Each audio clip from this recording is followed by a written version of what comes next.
오늘 우리에게 주신 하나님의 말씀은 베드로전서 5장 7절 말씀입니다. 너희 염려를 다 주께 맡기라. 이는 그가 너희를 돌보심이라. 오늘 이 말씀에 많은 은혜 받으시기 바랍니다. 저는 이제 바울이 로마서와 갈라디아서에 쓴 표현을 따라서 지금 우리는 불안함의 노예가 된 사람들이다, 이렇게 한번 써보았습니다. 바울이 노예라는 말을 스스로에게 적용한, 나는 그리스도의 노예입니다, 나는 그리스도의 종입니다 라고 표현한 이유가 있죠. 노예는 주인이 있다는 말입니다. 노예가 되었다는 말은 내게 주인이 따로 있다는 말입니다. 내가 주인이 아니고 무엇인가 나의 주인, 어떤 존재가 있다는 거죠. 말하자면 불안함의 노예가 되었다는 것은 불안함이 우리 인생의 주인이 되었다는 거죠. 즉 불안함이 나의 삶의 주도권을 갖고 있다는 거죠. 그런데 그리스도인은 이미 주인이 있습니다. 그리스도인은 이미 그리스도의 노예라고 고백했습니다. 여러분 모두가 2017년 로마서를 통해서, 또 2018년 갈라디아서를 통해서, 또 2019년 저와 함께한 사순절의 묵상을 통해서 나는 그리스도의 노예라고 고백한 분들입니다. 우리는 그리스도가 주인입니다. 그리스도가 주인이라고 고백한 우리들이 주인이 그리스도가 아니라 지금은 질병이라는 환난이 주는 불안함이 우리 인생의 주인이 된 분들이 많은 것 같습니다. 7절은 이렇게 시작합니다. 너희의 염려를 다 주님께 맡겨라. 단순한 문장이지만 지금 우리에게 가장 도전적인 성서의 말씀입니다. 만약 주님께서 이 자리에 오셔서 우리에게 눈에 보이는 자리에서 육성으로 말씀하신다면 이렇게 말씀하시지 않을까요? 너희가 지금 갖고 있는 염려를 다 나한테 맡기지 않겠니? 내가 대신 가져갈게.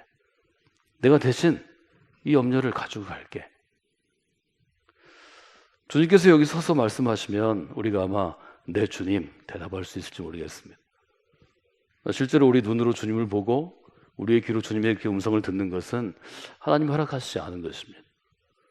성경을 읽고 성경을 묵상하는 가운데, 그 말씀을 나누는 가운데 여러분에게 이 도전적인 말씀이 하나님이 주시는 귀한 말씀이 되시기를 원합니다. 이 짧은 문장에서 두 가지 단어를 제가 설명을 좀 드리는 게 좋을 것 같습니다. 첫 번째는 염려라는 단어입니다. 염려라는 단어는 이 원어가 되는 헬라어의 뜻이 여러 조각으로 조각조각 나뉘어지다라는 뜻을 갖고 있습니다. 염려는 뭘 얘기하나요? 우리의 마음이, 우리의 생각이 조각조각 여러 개로 나뉘는 것입니다. 마음이 하나로 모여있는 것을 집중한다고 표현합니다. 예를 들면 우리가 일을 할 때는 일에 집중해야 일이 잘 됩니다. 우리가 예를 들어서 지금 예배를 드릴 땐 예배에 집중해야 예배가 잘 드려집니다. 그런데 이것이 집중하지 못하고 여러 조각으로 나누면 이게 뭔가 좀 부족하고 뭔가 문제가 생기고 이게 뭔가 안정되지 못하죠. 우리는 그것을 불안이라고 얘기합니다. 성경은 염려라고 번역했지만 이 영어 단어 자체는 불안이라는 뜻입니다. 그러니까 우리가 이 번역을 다시 한번 해본다면 너희가 가지고 있는 불안을 다 주께 맡기라, 이렇게 번역할 수 있겠습니다. 맡길 수 있을까요? 아무런 조건 없이, 아무런 전이해, 주님이 설명해 주지 않고 설명 없이 지금 여러분의 불안을 다 맡길 수 있을까요? 불안은 어떻게 해결할 수 있는가? 그리스도에게는 맡기면 해결할 수 있다고 성경은 도전합니다. 두 번째 설명할 단어는 맡기라라는 단어입니다. 원래 이 맡기라는 단어는 일종의 베드로처럼 어부가 사용하던 단어입니다. 우리 낚시할 때요, 낚시줄을 던집니다. 미끼를 달아서 던집니다. 던질 때 쓰는 단어가 캐스트라는 단어입니다. 아주 짧은 영어 단어인데요, 던지는 것입니다. 근데 이 던지는데 어디로 던지냐면 낚시를 해보신 분은 다 기억하지만 위로 던져야 합니다. 낚시줄을 밑으로 던지면 물 있는데, 고기 있는데 빠지지 않고 내 발 앞에 빠져가지고 혼납니다. 위로 던져야 줄이 쫙 풀려나갑니다. 그래서 이건 위를 향하여 던지다, 그런 뜻이 있습니다. 또 하나의 뜻은 어떤 뜻인가 하면 무엇을 옮기다라는 뜻이 있습니다. 여기에서 이리로 옮기는 것입니다. 그래서 여기서는 위에 던지다라는 뜻보다 옮기다, 영어로는 transfer라고 얘기하는데요. 옮기다라는 뜻이 더 좋다고 말씀을 드렸습니다. 그래서 저는 이 옮기는 것을 배낭으로 예를 들었습니다. 우리가 산에 갈 때 배낭을 지고 갑니다. 배낭을 지고 가는데 등산하다가 내가 부상을 입을 수 있습니다. 발을 삐끗 많이 하죠. 안 걷다 걸으면 꼭 발이 삐끗됩니다. 도무지 걷는 것도 힘든데 짐을 질 수가 없으니까 나의 배낭을 조금 더 건강하고 조금 더 산을 많이 탄 유능한 사람에게 맡겨야 합니다. 짐을 맡기다, 배낭을 맡기다, 이런 뜻이라고 말씀드렸습니다. 너의 염려를 주님께 맡겨라, 너의 불안을 주님께 맡겨라 하는 뜻은 우리의 삶을 방해하는 무거운 짐을 하나님께 좀 맡기라는 것입니다. 주님께 맡기라는 것입니다. 이것이 내가 지금 지고 있는 누구에게나 무거운 짐이 있는데 그 짐이 별로 그렇게 무겁지 않게 내 노력이나 내 능력으로 질 수 있으면 사람은 잘 맡기지 않습니다. 우리가 믿음의 경주를 끝까지 완주하고 잘하기 위해서 우리가 해야 될 일은 무거운 것을 벗어버리고 우리 앞에 당한 경주를 인내로 하는 것입니다. 10장 1절에 분명히 되어 있죠. 무거운 것을 벗어버리고 인내로서 우리 앞에 당한 경주를 하며, 그러니까 불안이라는 무거운 짐을 벗어버리는 역사가 여러분에게 여러 번 있어야 합니다. 말하자면 우리가 믿음으로 내가 지금 지고 가는 무거운 짐을 벗어버리는 경험을 여러분들이 성광교회와 더불어서 여러 번 하셔야 합니다. 그래서 질문을 했어요. 어떤 사람이 더 불안해할까? 이런 일이 있을 때 어떤 그리스도인이 더 불안해할까? 똑같은 상황인데 어떤 분은 불안의 짐을 좀 벗어버리고 그래도 잘 견뎌내고, 어떤 분은 더 괴로워하고 불안해하고 어려워하고 없던 병도 생길까? 차이가 있는 거죠. 이 질문에 대한 대답을 베드로 전서에서 오늘은 좀 찾아보면 좋을 것 같습니다. 7절 앞에 6절이 있는데요. 베드로전서는 6절과 7절을 이렇게 이어놨습니다. 그러므로 하나님의 능하신 손 아래에서 겸손하라. 때가 되면 너희를 높이시리라. 그래서 저는 6절과 7절에서 동그라미를 크게 쳐봤습니다. 첫째는 맡기라라는 단어입니다. 그리스도에게 맡기라는 단어는 너무 중요하다는 것을 이미 제가 설교 전반부에 설명해 드렸습니다. 이 맡기다를 겸손하라 하고 연결을 시키기 위해서 동그라미를 2개 쳤습니다.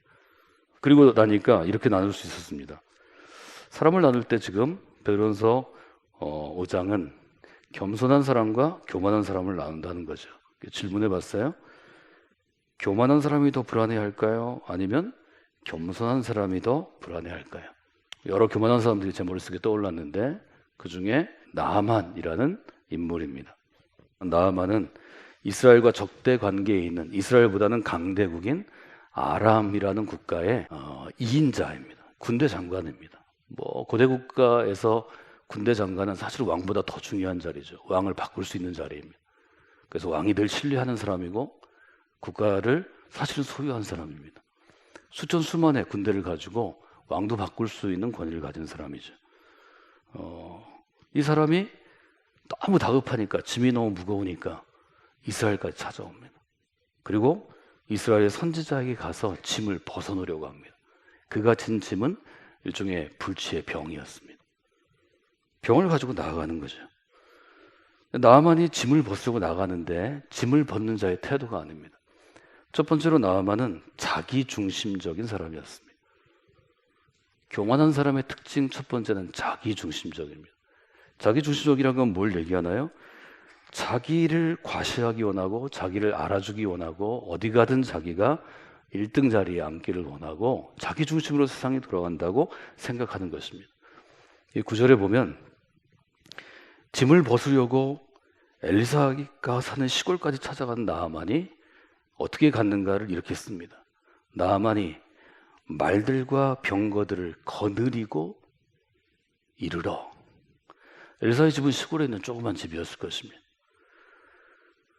선지자, 이 나이든 엘리사에게 찾아가면서 나아만이 말들, 기병으로 무장하고, 기병은 지금의 전차군단입니다. 병거들을 거느리고 활과 방패인데 이것은 우리로 얘기하면 미사일과 대포입니다. 전차와 대포를 거느리고 그 조그만 집 앞에 갔다는 거죠. 이게 과연 병이라는 짐을 낫기 위한 태도인가? 제가 이렇게 질문했습니다. 여러분 같으면 어떻게 하겠어요? 총칼도 아니고 전차와 기병과 비행기까지 띄워가지고 나 병 안 낫게 하면 여기는 먼지가 될 거야. 너뿐만 아니라 이스라엘 전체가 그렇게 될지 몰라. 이런 사람이 병을 고쳐줄 수 있을까? 그 짐을 내가 대신 받을 수 있을까? 성경은 아주 분명하게 나는 정복자다. 나는 이 세상의 주인공이다. 얘기하는 나만의 태도가 잘못됐다고 얘기합니다. 여러분 생각하는 것보다 겉으로 힘 있는 것처럼 보이고 과시하고 자기를 알아주기 원하는 사람이 훨씬 더 쉽게 불안해합니다. 더 큰 불안의 짐에 시달립니다. 왜 그런가 하면 교만은 자기를 조절하지 못하게 하기 때문입니다. 교만한 사람이 왜 불안해서 헤어나지 못하는가 하면 스스로를 제어하지 못하고 자기가 통제할 수 없는 상황에 대해서는 더 불안해합니다. 자기가 모든 걸 장악해야 합니다. 내가 원하는 대로 사람들이 움직여야 합니다. 그래서 정말 교만한 사람은 짜증내고 화내는 것을 많이 합니다. 화를 낼수록 주변 사람들은 불안이 더해지고요.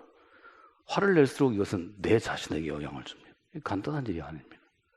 여기 11절에 보면 나아만은 집 앞에까지 왔는데 엘리사가 자기를 만나지도 않고 그저 자기 사환을 보내서 자기 밑에 일하는 사람을 보내서 요동에 가서 씻고 가세요. 이러니까 11절에 이렇게 됐습니다. 나아만이 노하여 물러가며 말하되, 크게 화를 내면서 물러갑니다. 얘기하죠. 내 생각에는 나아만은 지금 짐을 벗으러 왔는데 그 짐을 대신 져줄 엘리사가 어떻게 생각하는지는 관심이 없습니다. 엘리사더러 내 생각대로 해달라는 것입니다. 제가 좀 전에 얘기한 자기중심적인 자기 방식대로입니다. 두 번째는 엘리사가 자기 통제권을 벗어나요. 이게 내 아람이 있으면 왕 빼놓고는 모두 다 내가 하라는 대로 일어섰다 앉았다 뭐 다 하는데, 차렷했다 열중서했다 다 하는데 이 사람 안 하는 거예요. 나아만이 항의합니다. 너는 뭔데 내가 원하는 대로 나를 치료하지 않아? 화를 막 냅니다. 여러분, 자기 자신을 제어하지 못하는 사람은 더 불안합니다. 엘리사는 엘리사의 방식대로 나아만을 만집니다. 하나님의 때, 하나님의 길로 나아만을 터치합니다. 나아만이 받아들이지 않아요. 세 번째는 어떤 문제가 있는가 하면 교만한 사람은 도움을 구하지 않습니다. 여러분, 무거운 짐을 졌을 때는 도움을 구하셔야 합니다. 여러분이 감당할 수 없기 때문입니다.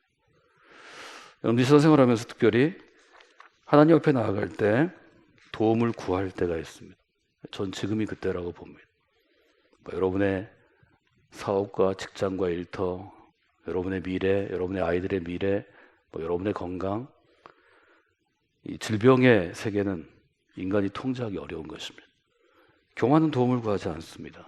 나의 자존심 때문에 혹은 다른 사람의 어떤 시선 때문에 그것은 잘못된 것입니다. 여러분이 교회에서 신앙생활을 하면서 하나님께 진정한 도움을 구하지 않는다면 지금이 여러분의 자세와 태도를 바꿔야 할 때입니다. 여러분, 예배할 때마다 하나님께 도움을 구하십시오. 하나님, 제게 이 짐이 너무 무겁습니다. 하나님, 제가 이 불안을 이길 수가 없습니다. 오직 하나님께서 저를 도와주실 분입니다. 하나님은 그 우리의 고백에 응답하십니다. 바울은 계속해서 얘기하죠. 빌립보서에 보면 아무것도 염려하지 말고 모든지를 기도와 간구로 하나님께 아뢰어야 한다. 예배는 거기에 의미가 있습니다. 전 여러분이 그런 그리스도인들이 되시기를 원합니다. 나아만은 지극히 교만한 자였지만 그에게는 좋은 그의 부하들이 있었습니다. 13절, 그의 종들이 나와서 말하되, 내 아버지여, 선지자가 더 큰 일을 하라고 해도 당신의 병 때문에 우리는 했을 것입니다. 이것은 아주 작은 일입니다. 이 옆에 있는 강에 가서 몸을 씻는 게 뭘 못할 일입니까? 아마 나만 이때 정신 차리지 않았을까요? 그치? 내가 여기 온 이유가 뭐였지? 내가 여기 온 이유는 내 병을 낫으러 온 거지. 내 짐을 좀 벗어버리러 온 거지. 내가 여기에 온 거는 지금까지 아람에서 있던 선지자나 영험한 사람들이 아무리 주스르식을 행하고 나를 위해 기도해도 안 돼서 여기까지 온 거지. 그때 정신을 차리는 거죠. 여러분, 짐이 무거울 때가 정신 차릴 때입니다. 정신 차리고 그 짐을 좀 주님께서 대신 져주시도록 도움을 요청할 때입니다. 저는 이 불안이라는 무거운 짐이, 염려라는 무거운 짐이 우리를 짓누를 때가 하나님 앞에서 우리의 자세를 바로 할 때라고 생각합니다. 여러분이 자세를 바로 할 때 여러분의 짐을 그대로 벗어버릴 수 있을 것입니다. 주님이 말씀하시기 때문입니다. 너 짐이 무겁구나. 내가 좀 대신 져줄까? 주님이 말씀하실 때 뭐 너무 자존심 때문에 여러분이 노하시면 안 됩니다. 아주 솔직하고 정직하게 얘기하셔야 합니다. 저 정말 어렵습니다. 이 짐이 너무 무겁습니다. 주님이 좀 져주시기를 원합니다. 그 순간 하나님께서 여러분의 짐을 져주실 것입니다. 여러분, 그 경험이 이 어려움을 겪는 지금까지와 앞으로의 우리의 삶 가운데 여러 번 경험하시면 좋겠습니다. 성곽기 믿음의 공동체를 통해서 여러분의 짐을 벗어버리고 주님이 여러분의 짐을 대신 지시는 이 신령한 경험을 하신 여러분이 되시기를 주님의 이름으로 부탁을 드립니다.